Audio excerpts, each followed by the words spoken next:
So இந்த எக்ஸாம்பிளில் contour இன்டெகிரேஷனில் ஒரு டிஃப்ரெண்ட்டான எக்ஸாம்பிள் பார்ப்போம். ஸோ ஃபார் ரெண்டு காம்பினேஷன் எக்ஸ் ஸ்கொயர் ப்ளஸ் ஏ square X square plus B square combination இருந்துச்சு. இங்கே ஒரே காம்பினேஷன் தான், ஆனால் பவரில் மட்டும் 2ன்னு கொடுத்துருக்குறோம். சரிங்களா? அப்போ இது டிஃப்ரெண்ட்டான எக்ஸாம்பிளாக இருக்கும். ஸோ ஃபர்ஸ்ட் ஆஃப் ஆல் நமக்கு 0 to infinity தான் இருக்குது. நமக்கு 0 to infinity இருக்கக்கூடாது. அப்போ இந்த 0 to infinityன்ற இந்த டேர்மை நம்ம எப்படி கன்வெர்ட் பண்ணணும்னு கேட்டிங்கன்னா -infinity to +infinity இந்த ஹோல் இன்டர்வலாக கன்வெர்ட் பண்ணணும். ஸோ அதுக்காக என்ன பண்ணுறோம்னா ஆட் அண்ட் ஈவன் டெஃபினேஷன் பார்க்குறோம். So even function f of எக்ஸ்ன்றது ஈவன் ஃபங்க்ஷனாக இருந்துச்சு அப்படின்னா ஃபங்க்ஷன் எக்ஸுக்கு பதிலாக -xஐ ரீப்ளேஸ் பண்ணும்போது ஃபங்க்ஷன்லேயும் எந்த சேஞ்சும் இல்லை, சிம்பிள்லேயும் எந்த சேஞ்சும் இல்லைன்னா அது ஈவன் ஃபங்க்ஷன். அப்போ ஈவன் ஃபங்க்ஷனாக இருந்துச்சுன்னா இன்டெக்ரல் -infinity to +infinityன்றது என்ன பண்ணலாம்னா 2 times 0 to infinity மாற்றி எழுத முடியும். சப்போஸ் ஆட் ஃபங்க்ஷன் ஸோ ஒரு ஃபங்க்ஷன் ஆட் ஃபங்க்ஷனாக இருந்துச்சுன்னா எக்ஸுக்கு பதிலாக -xஐ ரீப்ளேஸ் பண்ணால் ஃபங்க்ஷனில் எந்த சேஞ்சும் இல்லை, ஆனால் லிமிட்டில் சேஞ்ச் இருக்குது. அப்போ இது ஆட் ஃபங்க்ஷன். ஆட் ஃபங்க்ஷனாக இருந்துச்சுன்னா -infinity to +infinityயோட வேல்யூ 0ன்னு ஆயிரும். அப்போ நம்ம கொடுத்த ஃபங்க்ஷன் ஈவன் ஃபங்க்ஷனான்னு செக் பண்ண பொதுவாகவே இந்த மாதிரி எக்ஸாம்பிள்ஸில் ஈவன் ஃபங்க்ஷன் தான் வரும். பட் இருந்தாலும் நம்ம தெரிஞ்சுக்கணுன்றதுக்காக சொல்லியிருக்கோம். ஸோ இங்கே எஃப் ஆஃப் எக்ஸ் என்ன கொடுத்துருக்கோன்னு கேட்டிங்கன்னா dx தான் இருக்குது. அப்போ மேலே 1/x ஸ்கொயர் ப்ளஸ் ஏ ஸ்கொயர் ஹோல் ஸ்கொயர் கொடுத்துருக்கோம். அப்போ இதில் எக்ஸுக்கு பதிலாக என்ன போட சொல்கிறோம், -x போட சொல்கிறோம். எக்ஸுக்கு பதிலாக -xஐ ரீப்ளேஸ் பண்ணி பார்க்குறோம். அப்போ மேலே ஒன்றுமே இல்லை, ஸோ 1 தான் இருக்குது. கீழே என்ன இருக்குது, எக்ஸ் ஸ்கொயர் இருக்குது. அப்போ -x ஹோல் ஸ்கொயர் ப்ளஸ் ஏ square whole square. So -x square பண்ணால் கட்டாயம் என்னது +x ஸ்கொயர் தான். அப்போ என்ன கிடைக்கும், எக்ஸ் ஸ்கொயர் ப்ளஸ் ஏ ஸ்கொயர் ஹோல் ஸ்கொயர் தான் கிடைக்கும். அதாவது ஃபங்க்ஷன்லேயும் எந்த சேஞ்சும் இல்லை, சிம்பிள்லேயும் எந்த சேஞ்ச் இல்லை. ஸோ ரெண்டுமே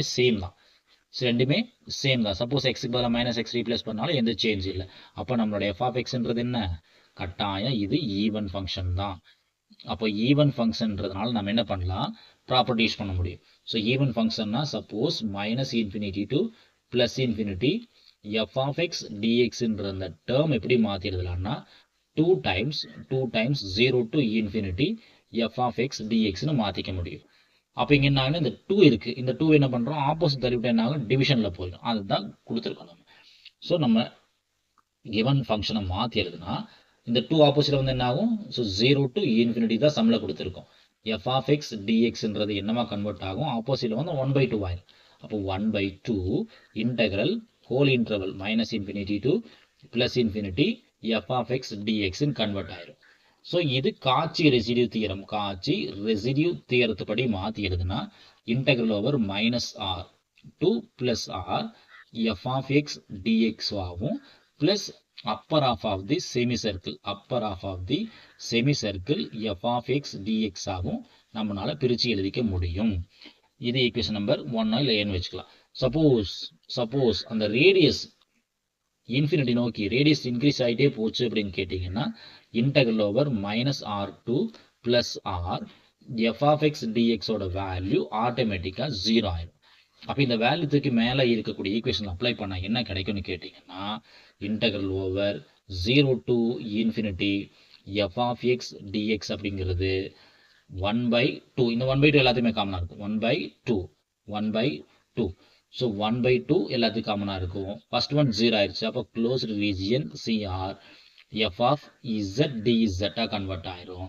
ஸோ இதுக்கான ஆன்சர் காச்சி ரெசிடியூ தியரத்து படி பார்த்தீங்கன்னா 2πi into sum of residues of f of z. அப்போ இந்த 2வும் கட் ஆயிரும். கடைசியாக என்ன இருக்கு நமக்கு πi into sum of residues of f of z மட்டும்தான் இருக்கும். இது ஈக்குவேஷன் நம்பர் 1ன்னு எடுத்துக்கிறோம். சரிங்களா? இப்போ தான் நம்ம எஃப் ஆஃப் எக்ஸுக்கே போகிறோம். ஸோ சம்மில் என்ன எஃப் ஆஃப் எக்ஸ் கொடுத்துருக்கான்னு பார்க்கணும். So given f of z. So let f of z என்ன கொடுத்துருக்கோம், 1/x ஸ்கொயர். அதுதான் நான் இசட் ஸ்கொயர் எழுதிக்கிறேன். அப்போ இசட் ஸ்கொயர் ப்ளஸ் ஏ ஸ்கொயர் ஹோல் ஸ்கொயர் கொடுத்துருக்கோம். ஸோ போல்ஸ் ஃபைண்ட் பண்ணணும். ஸோ போல்ஸ் ஃபைண்ட் பண்ணுறதுக்காக use denominator is equal to 0. அப்போ இங்கே டினாமினேட்டர் என்ன கொடுத்துருக்கோம், இசட் ஸ்கொயர் ப்ளஸ் ஏ ஸ்கொயர் ஹோல் ஸ்கொயர் கொடுத்துருக்கோம். சப்போஸ் ஏ ஸ்கொயரோட வேல்யூ 0வா இருந்துச்சுன்னா கட்டாய ஏ வேல்யூ என்ன 0 தான். ஆனால் இங்கே என்ன ஆகுனா இங்கே பவர் 2 கொடுத்துறதுனால ஆர்டர் மட்டும் 2 ஆயிரும். அப்போ ரெசிடியூ ஃபைன் பண்ணும்போது கேஸ் 2க்கு தான் நம்ம போய் ஆகணும். சரிங்களா, இசட் ஸ்கொயர் ப்ளஸ் ஏ ஸ்கொயர் ஹோல் ஸ்கொயர் 0னா கட்டாயம் என்ன ஆகும், இசட் ஸ்கொயர் ப்ளஸ் ஏ ஸ்கொயரோட வேல்யூ 0 தான். இல்லைன்னாலும் இசட் ஸ்கொயரோட வேல்யூ மைனஸ் ஏ ஸ்கொயர்னு மாற்றிக்கலாம். இன்னும் பிரித்து எழுதணும்னா இசட்டோட வேல்யூ என்ன ஆகும், ப்ளஸ் ஆர் மைனஸ் ஏ, மைனஸ் இருக்கிறதுனால ஐ கூட வந்துடும். ஸோ நம்ம முன்னாடி சொன்ன மாதிரி தான் all positive pole lies inside, all negative poles lies outside. So all positive poles lies inside closed region or semicircle CR. So all negative poles lies outside closed region capital R. So நம்மளுடைய F of இசட்டை நம்ம மாற்றி எழுதுறோம். So நம்மளுடைய F of இசட்டை நம்ம மாற்றி எழுதுன எப்படி எழுதுறான்னு கேட்டிங்கன்னா 1 by z square plus A square தானே. அப்போ z plus a i into z minus a i. ஆனால் என்ன இருக்குது, ஹோல் பவர் 2 இருக்குது. அப்போ இன்னும் நம்ம மாற்றி எழுதுறோம்னா 1 by z square z plus a i whole square, z plus ai whole square z minus ai whole square நம்மளால மாத்திக்க முடியும். இது நம்மளோட f of z. அப்போ நம்ம ஒரே ஒரு போல் தான் ஃபைண்ட் பண்ண முடியும். ஏன்னா positive pole lies inside, negative poles lies outside இல்லைங்களா. அப்போ இங்கே என்ன பண்ணலாம்னா ரெசிடியூ ஒரே ரெசிடியூ தான் ஃபைண்ட் பண்ண முடியும். அதாவது residue at z equals to a of order m. இங்கே m ஓட வேல்யூ 2. இங்கே a ஓட வேல்யூ ஏக்கு பதிலாக a iன்னு இருக்கு, m ஓட வேல்யூ 2ன்னு இருக்கு. அப்போ ரெசிடியூ ஃபைண்ட் பண்ணுறதுக்காக கேஸ் 2 யூஸ் பண்ணுறோம். அப்போ கேஸ் 2ன்றது என்னன்னு கேட்டிங்கன்னா limit z tends to a 1 by m minus 1 factorial d power m minus 1 by dz power m minus 1 into z minus a whole power m into f of z. இது ரெசிடியூவோட case 2. இங்கே a value ai, m value 2. அப்போ substitute பண்ணுறோம். அப்போ limit z tends to a, ஏக்கான value தான் நம்ம சொல்லியிருக்கோம் ai. அப்போ m ஓட வேல்யூ 2.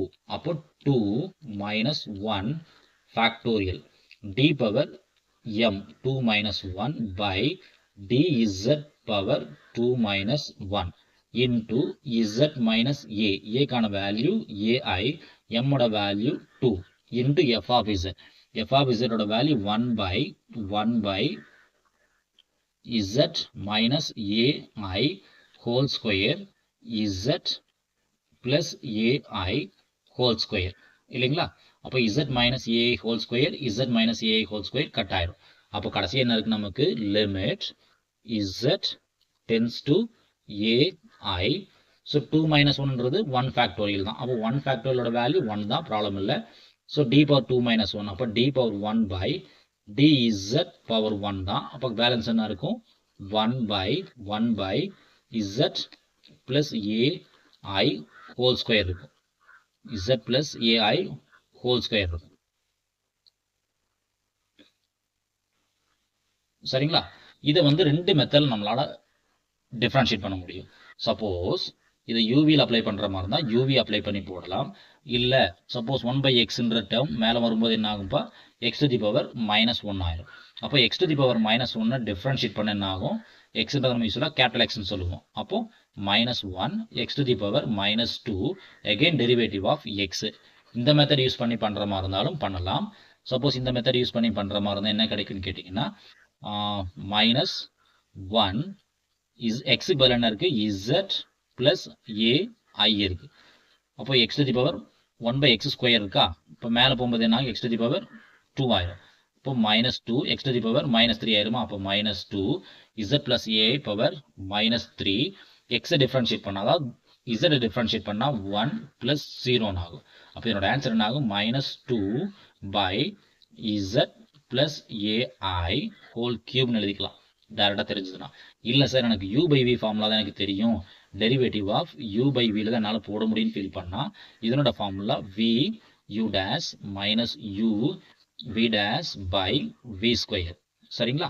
அப்போ இது அப்ளை பண்ண என்ன ஆகும், லிமிட் சப்போஸ் இந்த நம்ம மெத்தட்ல அப்ளை பண்ணா limit z tends to ai 1 factorial 1 தான், அதனால போட்டாலும் சரி போடாட்டியும் சரி v.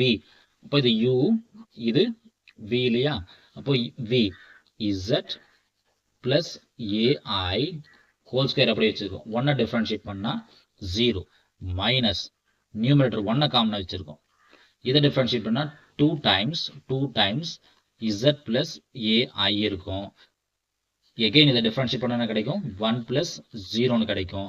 அதை நம்ம போட்டாலும் சரி போடாட்டியும் சரி கீழே என்ன இருக்கும், என்ன டேம் இருந்தாலும் அந்த டேம் என்ன பண்ணுவோம், அப்படியே ஸ்கொயர் பண்ணிக்குவோம். ஆல்ரெடி பவர் 2 இருக்கு, அப்போ இது என்ன ஆகும், பவர் 4 ஆயிரும். z plus ai பவர் 4 ஆயிரும்.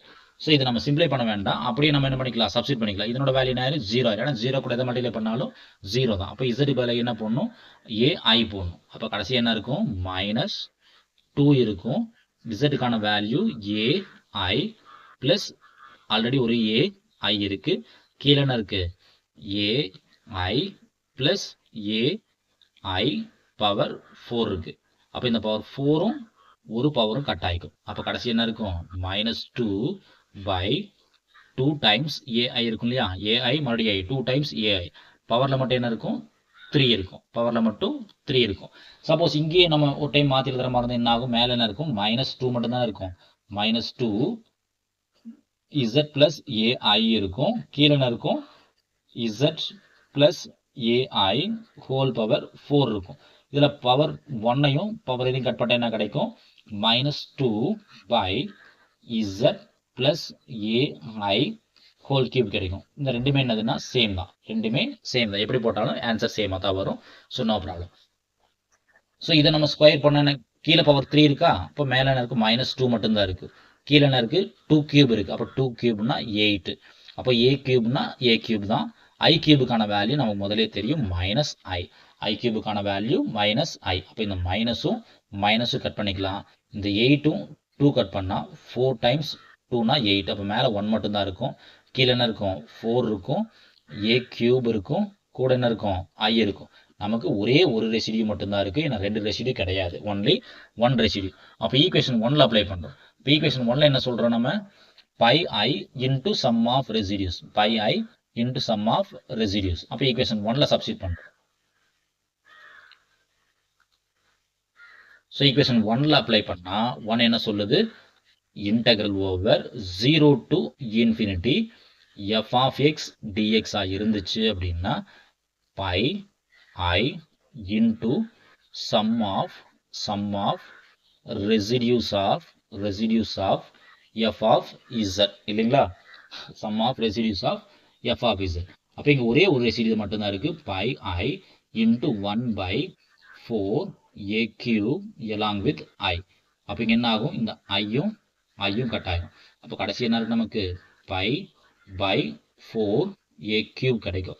எதனோட ஆன்சர்னு கேட்டிங்கன்னா integral 0 to infinity dx by x square plus a square whole square answer pi by a cube. நன்றி. மீண்டும் இன்னொரு வீடியோவில் பார்ப்போம். இந்த வீடியோ உங்களுக்கு பிடிச்சிருந்துச்சுன்னா லைக் பண்ணுங்க, சப்ஸ்கிரைப் பண்ணுங்க, ஷேர் பண்ணுங்க, கமெண்ட்ஸ் பண்ணுங்க. உங்களோட பாசிட்டிவ் சப்போர்ட் கட்டாயம் எங்களுக்கு நல்ல ஹெல்ப்ஃபுல்லாக இருக்கும். தேங்க்யூ. மீண்டும் சந்திப்போம்.